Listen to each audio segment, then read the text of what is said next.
हरे कृष्णा। तो आज मैं माघ मास का 7वां अध्याय सुना रही हूँ।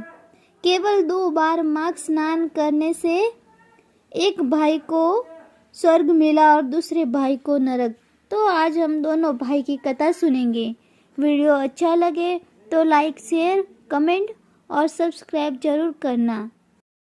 चित्रगुप्त ने उन दोनों के कर्मों की आलोचना करके दूतों से कहा कि बड़े भाई कुंडल को घोर नरक में डालो और दूसरे भाई विकुंडल को स्वर्ग में ले जाओ, जहाँ उत्तम भोग हैं। तब एक दूत तो कुंडल को नरक में फेंकने के लिए ले गया और दूसरा दूत बड़ी नम्रता से कहने लगा कि हे विकुंडल, चलो तुम अच्छे कर्मों से स्वर्ग को प्राप्त होकर अनेक प्रकार के भोगों को भोगो। तब विकुंडल बड़े विस्मय के साथ मन में संशय धारण कर दूत से कहने लगा कि हे यमदूत, मेरे मन में बड़ी भारी शंका उत्पन्न हो गई है। अतः मैं तुमसे कुछ पूछता हूँ, कृपा करके मेरे प्रश्नों का उत्तर दो। हम दोनों भाई एक ही कुल में उत्पन्न हुए, एक जैसे ही कर्म करते रहे। दोनों भाइयों ने कभी कोई शुभ कार्य नहीं किया, फिर एक को नरक क्यों और दूसरे को स्वर्ग किस कारण प्राप्त हुआ?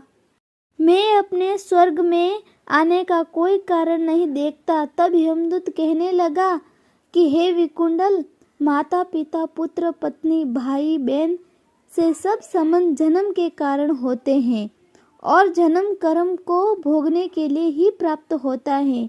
जिस प्रकार एक वृक्ष पर अनेक पक्षियों का आगमन होता है, उसी तरह इस संसार में पुत्र, भाई, माता पिता का भी संगम होता है। इनमें से जो जैसे जैसे कर्म करता है वैसे ही फल भोगता है। तुम्हारा भाई अपने पाप कर्मों से नरक में गया है, तुम अपने पुण्य कर्म के कारण स्वर्ग में जा रहे हो। तब विकुंडल ने आश्चर्य से पूछा कि मैंने तो आज जन्म कोई धर्म का कार्य नहीं किया, सदैव पापों में ही लगा रहा। मैं अपने पुण्य के कर्म को नहीं जानता।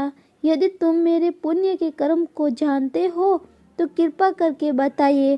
तब देवदूत कहने लगा कि मैं सब प्राणियों को भली भांति जानता हूँ, तुम नहीं जानते। सुनो, हरिमित्र का पुत्र सुमित्र नाम का ब्राह्मण था, जिसका आश्रम यमुना नदी के दक्षिणातोर दिशा में था। उसके साथ जंगल में ही तुम्हारी मित्रता हो गई और उसके साथ तुमने 2 बार माघ मास में श्री यमुना जी में स्नान किया था। पहली बार स्नान करने से तुम्हारे सब पाप नष्ट हो गए और दूसरी बार स्नान करने से तुमको स्वर्ग प्राप्त हुआ। सो हे वैश्यवर, तुमने 2 बार माघ मास में स्नान किया है, इसी के पुण्य के फल से तुमको स्वर्ग प्राप्त हुआ और तुम्हारा भाई नरक को प्राप्त हुआ। दत्तात्रेय जी कहने लगे कि इस प्रकार वह भाई के दुखों से अति दुखित होकर नम्रता पूर्वक मीठे वचनों से दूतों से कहने लगा कि हे दूतों, सज्जन पुरुषों के साथ 7 पग चलने से मित्रता हो जाती है और ये कल्याणकारी होती है।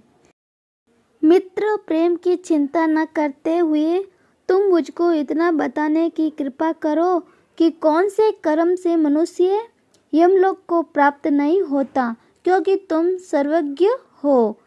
तो आज का 7वां अध्याय समाप्त होता है।